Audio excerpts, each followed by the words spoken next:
Chief of army staff تبدیل ہوئے اور جنرل عاصم منیر آ گئے تو ایک کوشش مزید کی گئی عارف الوی کے تحت کے ذریعے کہ آپ سے بات چیت کا راستہ کھلنا چاہیے.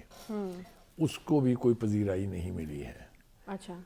وجہ یہ کہ انہیں بتایا گیا ہوگا کہ ایک طرف آپ اپنے قتل کا الزام ہم پہ ڈال رہے ہیں, دوسری طرف آپ اپنی سازش ہم پہ ڈال رہے ہیں, اور پھر ہم ہی سے توقع رکھ رہے ہیں کہ ہم آپ کے لیے کچھ کریں بھی اور آپ سے بات چیت بھی کریں. نہیں ہو سکتی. لہٰذا انہوں نے سوچا کہ اب یہاں سے واپس ہٹنا چاہیے, یہ تو پے نہیں کر رہا. لہٰذا زرداری صاحب کا نام آ گیا ہے.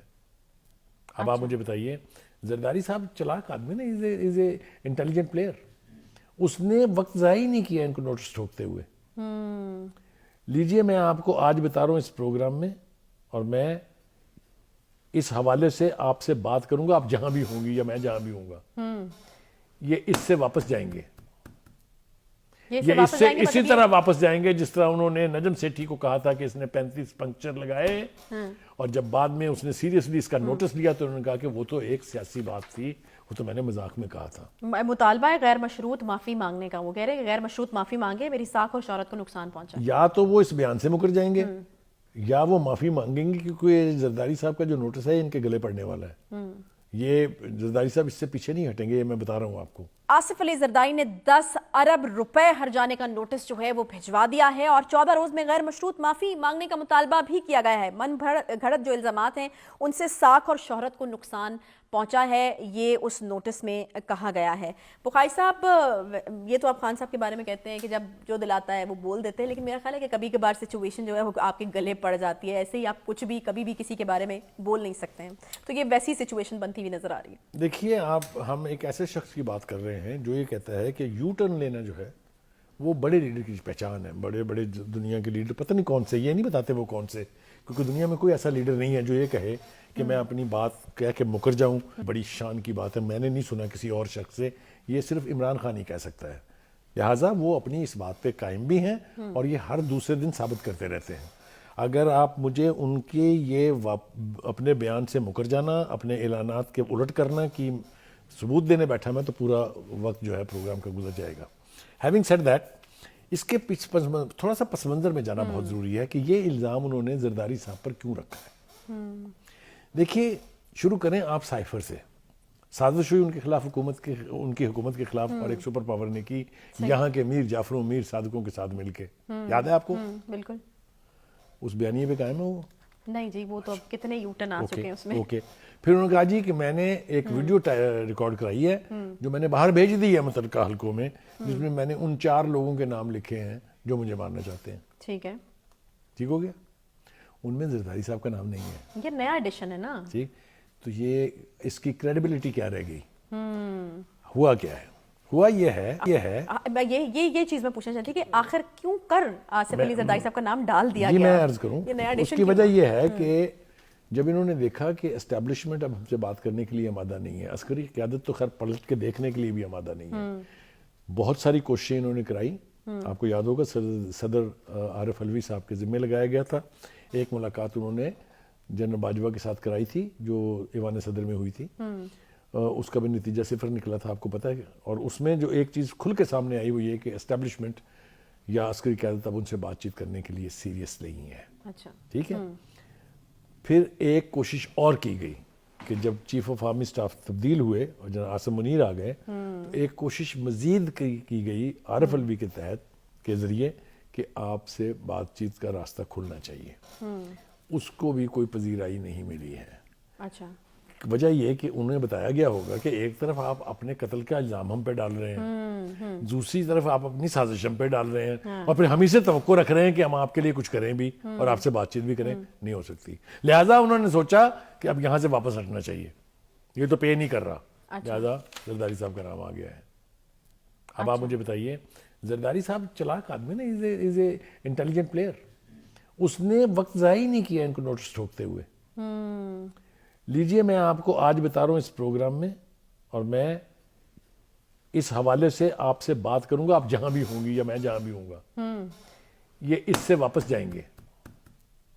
یہ اس سے اسی طرح واپس جائیں گے جس طرح انہوں نے نجم سیٹھی کو کہا تھا کہ اس نے 35 پنکچر لگائے, اور جب بعد میں اس نے سیریسلی اس کا نوٹس لیا تو انہوں نے کہا کہ وہ تو ایک سیاسی بات تھی, وہ تو میں نے مذاق میں کہا تھا. مطالبہ ہے غیر مشروط معافی مانگنے کا. وہ کہہ رہے ہیں کہ غیر مشروط معافی مانگے, میری ساکھ اور شہرت کو نقصان پہنچا. یا تو وہ اس بیان سے مکر جائیں گے یا وہ معافی مانگیں گے, کیونکہ زرداری صاحب کا جو نوٹس ہے ان کے گلے پڑنے والا ہے. یہ زرداری صاحب اس سے پیچھے نہیں ہٹیں گے, یہ میں بتا رہا ہوں آپ کو. اچھا, خان صاحب کو اب چاہیے کہ اب وہ تھوڑی سی سنجیدگی اختیار کریں, سیاسی معاملہ جات کو سیریسلی لیں, سیریسلی ہینڈل کریں.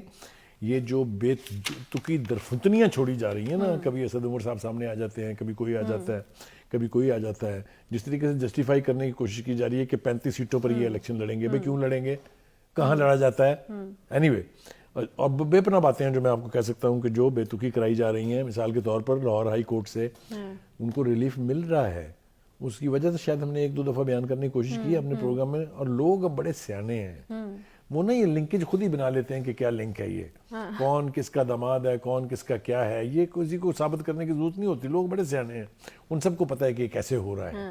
لہٰذا آپ یہ دیکھیں جس کو آپ ہلکی سی چٹکی کاٹیں وہ دوڑتا ہے لاہور ہائی کورٹ کی طرف, اور وہاں سے ریلیف مل رہا ہے ان کو.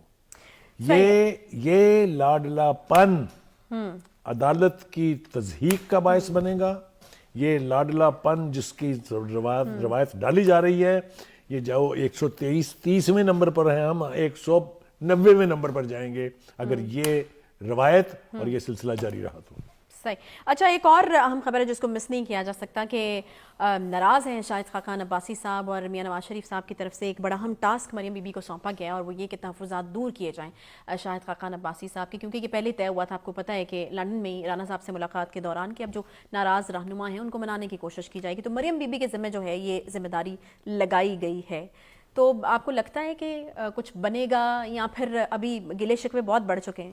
2 طرح کا کرٹیسزم اس کے اوپر آ رہا ہے. جو لیٹسٹ ڈیولپمنٹ ہوئی ہے, جو مریم نواز کو سینئر نائب صدر بنایا گیا ہے اور جو چیف آرگنائزر بنایا گیا ہے, جو پارٹی کے کچھ سینئر لوگ ہیں ان کو اس کے اوپر تکلیف ہے, اس کے اوپر وہ ان کے دلوں میں اور شاہد خاقان عباسی صاحب کی ناراضگی کی وجہ بھی مینلی یہی بتائی جا رہی ہے. میں دیکھیے اس سے پہلے ایک بہت بڑی وجہ تھی چودھری نثار صاحب, جو نواز شریف کے قریب ترین سمجھے نہیں جاتے تھے, اور وہ 2 ٹینیور انہوں نے ان کے ساتھ ایز انٹیریئر منسٹر کام کیا, ایک دفعہ پیٹرولیم منسٹر بھی وہ رہے.